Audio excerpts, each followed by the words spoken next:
¿Qué tal, chicos? En esta oportunidad vamos a ver el tema de cuadriláteros. Como pueden notar, estamos viendo distintos tipos de cuadriláteros en estos problemas y me van a servir para poder explicarte las propiedades básicas de cada uno de ellos. Vamos a empezar con el rombo. Mira, el rombo, vamos a poner acá que tenga una medida a un lado de 5 metros. Tiene como característica principal que todos sus lados son iguales. Todos sus lados son iguales. O sea que si este vale 5, por acá también me valdrá 5 metros, por acá también será 5 metros y por acá también será 5. ¿Qué más? Otra característica que tiene el rombo es que sus ángulos opuestos son iguales. Si acá es 53, acá también será 53. Y vamos a aprovechar ese ángulo de 53, ya que es un ángulo notable y está dentro de un triángulo rectángulo. ¿Por qué? Porque a mí me tiene que calcular esa altura B. Y el complemento de este sería 37. Ahí está. Fácil, ¿verdad? En el triángulo notable de 37 y 53, sus lados serán proporcionales a 3, 4 y 5 en la hipotenusa. Como es proporcional a 5 y acá tenemos 5 metros, entonces es sencillo identificar que esta medida será 3 metros y esta otra será 4 metros. ¿Qué deducimos? Que el X toma 4 metros.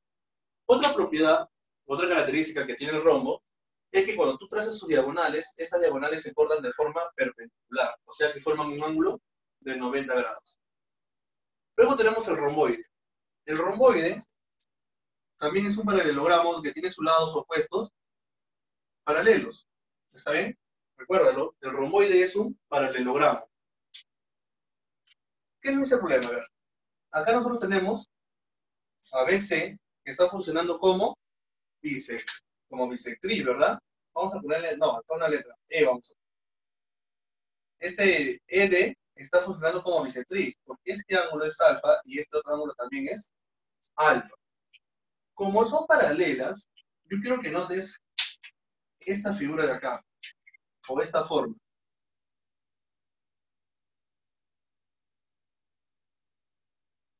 Es una Z, ¿verdad? ¿Y qué ocurría cuando tú encontrabas una Z en lados paralelos? Este ángulo se traslada a esta parte. Si acá es alfa, acá también será alfa. Y eso me va a ayudar, ¿en qué? En que yo estoy formando acá un triángulo isósceles. ¿Qué más tendremos? ¿Qué más tendremos? En los paralelogramos también se cumple que sus lados son no solo paralelos, sino iguales. Si este es 18 metros, acá serían 18 metros. Y como era isósceles acá, ese 18 metros también viene por acá.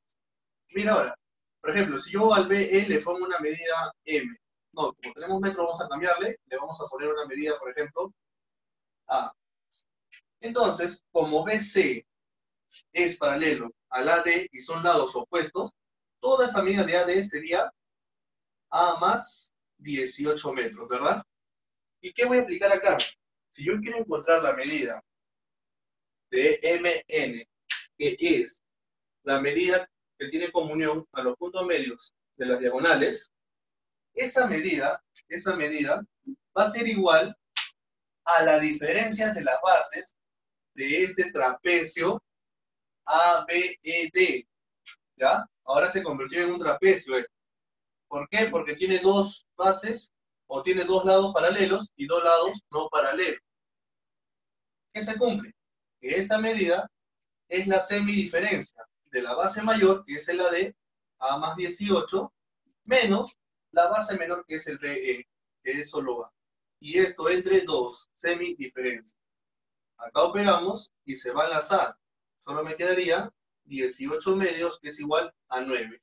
Como estamos trabajando en metros, no te olvides poner la unidad, metros. Tenemos luego el rectángulo, que también es un paralelogramo. ¿Por qué? Porque tiene sus lados opuestos paralelos e iguales.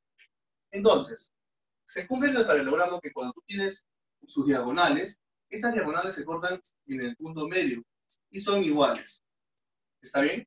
Si acá yo veo un ángulo 20, como estos dos lados son iguales, acá también será 20.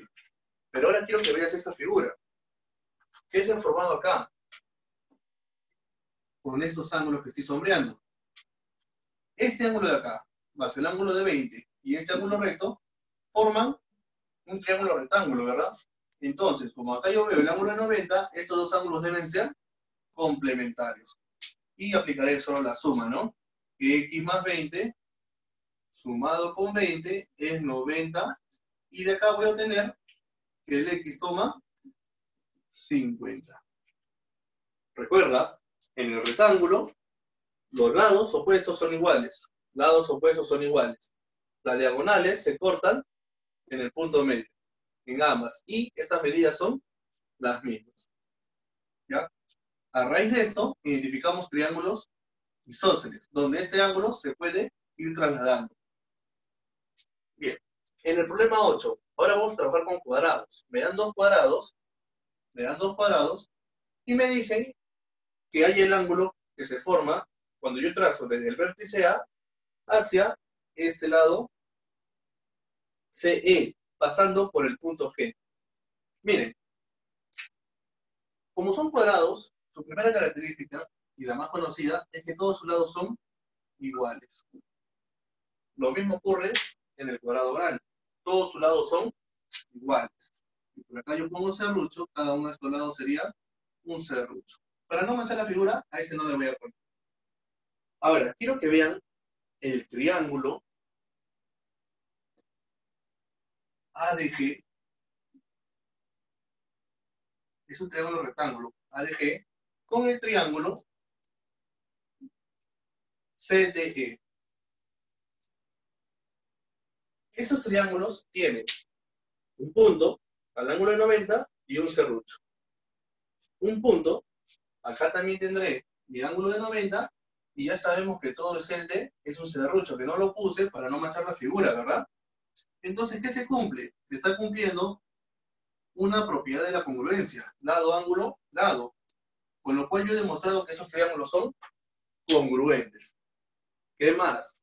Como yo demostré que son congruentes, si yo le pongo acá alfa y tita, este otro triángulo también tendrá a alfa y a tita. Al puntito se le pone alfa, a este puntito también se le debe poner alfa, ¿verdad? Y por este lado debe estar el tita. Mira esto. Acá nosotros tenemos que este ángulo alfa con este ángulo tita suman al ángulo externo que está acá, que es x. Pero como ya sabíamos que son ángulos complementarios, yo ya puedo deducir que mi valor de x es 90 grados, ¿verdad? La suma de esos dos es 90, por lo tanto el x es 90 grados. Y ahí está. Y acá finalmente tenemos un trapecio. El trapecio, ya lo había mencionado, tiene sus lados opuestos en sus bases paralelas y estas otras no paralelas. Acá me dan que un ángulo es alfa y que el otro es 2 alfa. Lo recomendable en este caso es hacer un trazo que sea paralelo a uno de los lados no paralelos. Acá, mira, yo voy a trazar la paralela a este lado, SP.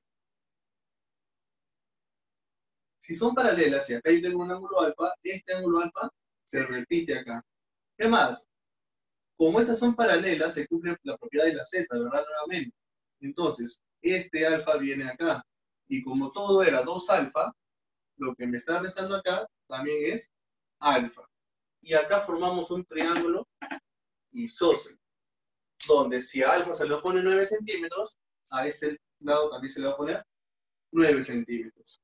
Y por este otro lado, ya tengo lados paralelos, opuestos. Paralelos y opuestos. Y son iguales. Entonces ahora, mira, hemos formado un romboide. Le voy a poner un punto M, donde este 8 centímetros viene a este lado. Y con esto el X valdría 17 centímetros. Característica de este problema, y con este problema.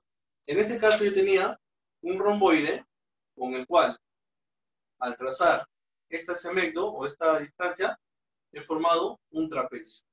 En este caso yo tenía un trapecio, y cuando tracé el RM, formé un romboide. ¿Por qué hago esos trazos? Porque me van a ayudar que con las propiedades que tienen estos cuadriláteros, yo pueda calcular lo que me están pidiendo. Bien chicos, espero que haya quedado todo claro y ya tendremos otra oportunidad.